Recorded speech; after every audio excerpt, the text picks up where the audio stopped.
um tema muito interessante nessa data, dia 31 de outubro, há quase 500 anos, a publicação de 95 teses na porta da igreja alemã mudou a forma como as pessoas enxergavam, né? A igreja já descobriu o que é que nós estamos falando? Já descobriu, já? Eu já. Já descobriu? Já. Reforma. Reforma protestante. Quem começou com tudo foi o Martinho Lutero em 1517. Nós estamos aqui com o pastor Gidiel Câmara, da 8ª Igreja Presbiteriana de Belo Horizonte, e com o reverendo Luciano Rocha, da Igreja Presbiteriana Betel, para conversarmos sobre esse assunto. Pastor Gidiel e reverendo Luciano, muito obrigado pela participação. Já estou agradecendo porque vocês vão arrebentar, que eu já sei que o tema E tinha que é ser muito dois bom. presbiterianos, né? Tem pra falar que da ser, reforma. não dá jeito. O interessante é que a reforma, da reforma veio a igreja luterana, mas não veio ninguém da luterana. Os presbiterianos estão sabendo um pouco mais a fundo, eu diria. Não sei não. Mas a reforma foi um marco na história da humanidade como um todo, né? Porque o mundo foi outro. O mundo foi outro depois de Jesus, né? Ele trouxe o evangelho vivo ali, e aí durante longos anos parece que o mundo foi tentando apagar aquela chama que foi acesa. E a reforma mudou a história, o mundo virou Oriente e Ocidente depois da reforma, né? Porque a reforma, o interessante da reforma é que ela começou como um movimento religioso, Sim. estritamente religioso. Martinho Lutero, como a maioria de nós sabemos, Lutero era um monge dentro do esquema da igreja naquele tempo, que era uma igreja única. Que era a igreja católica romana na época. Católica romana, era uma igreja única. E Lutero, ele ao ver as discrepâncias e os equívocos da igreja, e principalmente por ter contato com a palavra de Deus, ele sentiu no coração o desejo de repente, retornar à igreja às coisas do evangelho. E foi um movimento essencialmente religioso. Só que o interessante, como todo fato histórico, tem toda uma confluência de fatos para, de repente, brotar aquilo ali. A gente vê que até o país, até o momento social colaborou para que o movimento da reforma transcendesse o movimento religioso. E a reforma afetou assim, a Europa, principalmente de forma assim, dramática. A reforma, ela mudou os contornos dos países. A reforma mudou a visão econômica, mudou a visão social. Enfim, política, a reforma, inclusive, né? Não, política principalmente. Então, ela tomou uma conotação que nem Lutero, tenho certeza absoluta disso, nem Lutero poderia imaginar o que a reforma poderia desencadear e causar. Até que eu ia perguntar para vocês aí, para ficar até claro para quem está em casa, contar um pouquinho do que é essa reforma, o porquê da reforma, o que aconteceu. O reverendo Luciano trouxe um panorama, mas assim, um pouquinho mais adentro, não precisa, senão a gente ficaria aqui pelo menos uns 3 anos estudando a aliás, reforma. nós temos perguntas para serem respondidas. Legal. Os espectadores para fazer perguntas. Então vamos fazer primeiro as de casa e depois Vamos a gente lá, volta falando Gidiel. melhor, porque as minhas são as de casa. Mas o reverendo Luciano, solta algumas perguntas aí, por favor, pessoal. Oi, meu nome é Rafael, tenho 26 anos, gostaria de saber o que foi a Reforma Protestante? Pronto, Gidiel. Pronto, acabei de perguntar, meu querido perguntou. Bom, quando a gente fala sobre a reforma, eu creio que a gente precisa olhar um pouquinho para trás também, senão a gente vai entender ou pensar que foi uma coisa do momento. Da noite para o dia. E não foi uma coisa do momento. É uma insatisfação que foi sendo gerada através dos anos. Se a gente olha um pouquinho para trás, no século XI já tinha um movimento incipiente e, na verdade, prático de pessoas que lutavam por essa reforma e foram contidos. O século XIV e século XV foram marcados também por esse movimento que a gente conhece na história como o movimento da pré-reforma. Então, era uma insatisfação como a igreja estava sendo conduzida. Em nenhum momento, esses pré-reformadores ou reformadores tiveram a intenção de fundar uma nova igreja. A intenção era trazer a igreja de volta para a Bíblia. Então, o que é reforma? O que é o movimento de reforma? Uma tentativa prática de trazer a igreja, a sua liderança, o seu povo, os seus liderados, de volta para a Bíblia, de volta para as Escrituras. Ou seja, um dos pontos que eram bem controversos, o cabeça da igreja é Cristo, não é o Papa. Então, isso foi gerando uma série de desconfortos entre essas pessoas. Inclusive, pastor, vale dizer aqui que não foi uma rebelião contra a Igreja Católica naquela época, que muita gente acha, tem muito crente por aí desinformado, acha que era uma rebelião, né? Até no movimento, quando você assiste o filme Lutero, você vê um pouco dessa mentalidade, né? Os próprios colegas de Martinho Lutero entenderam a coisa como uma rebelião, né? Já queriam cortar a cabeça, matar, fazer... Fizeram isso, queriam pagar com a mesma moeda. E Lutero, não é por aí, não é? Nós queremos, como o pastor Gidiel falou aqui muito bem, é levar a origem da palavra, a igreja que Cristo começou, né? Isso. Lutero era um homem da igreja. Lutero amava a igreja. Lutero fez tudo o que fez por causa da igreja. Ele nunca pensou em... Por exemplo, ele era submisso à autoridade do Papa. Ele era submisso à autoridade dos seus superiores. Sempre foi.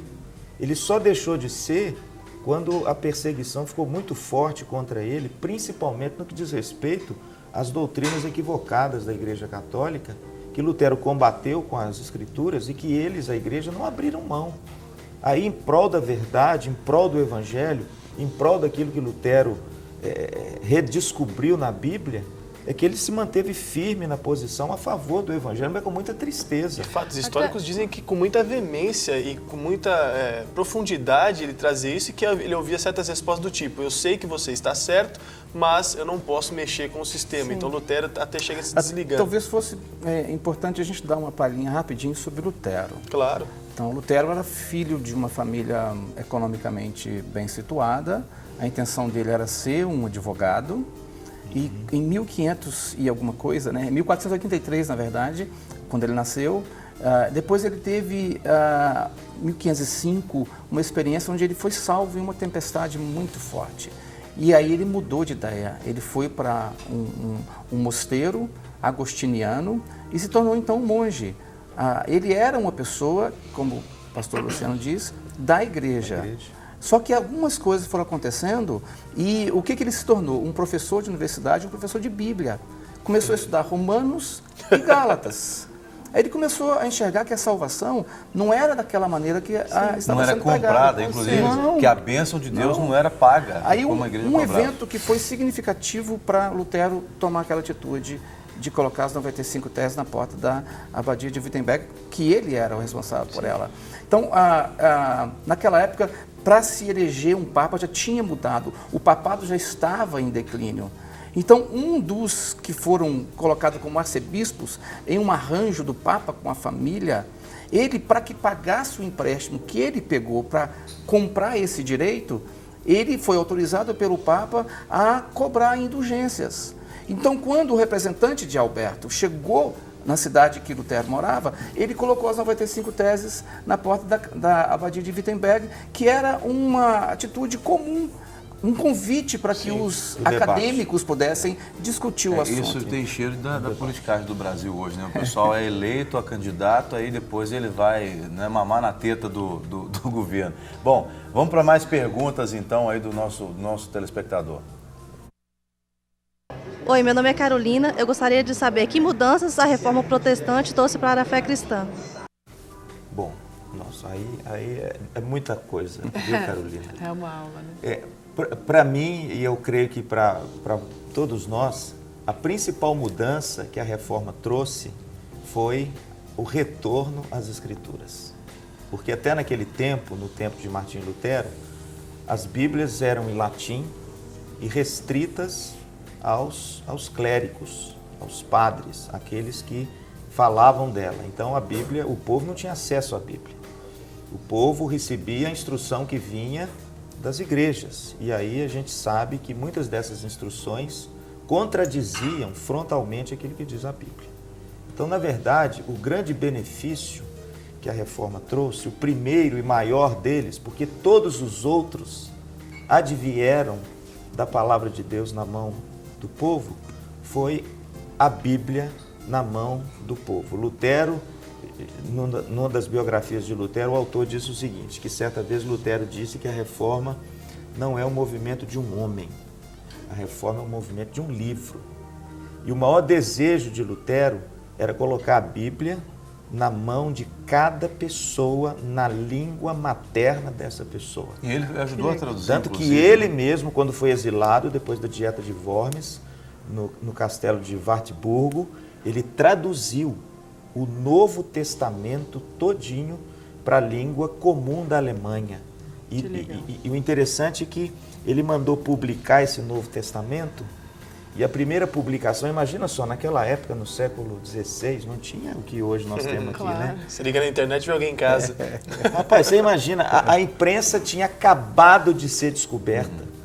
As prensas, daquela forma mais rudimentar, eles conseguiram fazer 4.000 exemplares do Novo Testamento de Lutero. Não, e a coisa que eu fico mais fascinado é que quando eles terminaram esses 4.000, eles venderam assim, praticamente uma semana.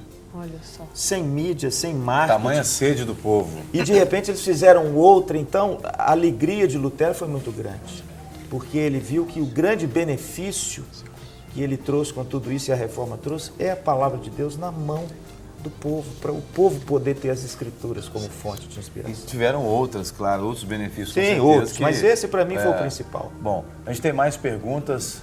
Roda, por favor. Oi, meu nome é Carmen. Eu gostaria de saber quais foram as denominações que surgiram depois da Reforma Protestante. Nossa. Pergunta difícil. Isso aí é... Não, mas vamos fazer o seguinte, aquelas que vieram só ali na... Então, de imediato, que fica mais De fácil. imediato é melhor. de imediato, obviamente a igreja luterana, não era a intenção de Lutero criar uma igreja. Ele foi expulso da igreja. Então, formou-se a igreja luterana.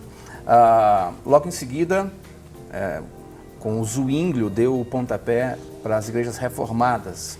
Na Europa é conhecido como igreja reformada. E com Calvino isso tomou mais corpo e na América ela é chamada de igreja presbiteriana. E tem o movimento, a segunda reforma, que foram os anabatistas.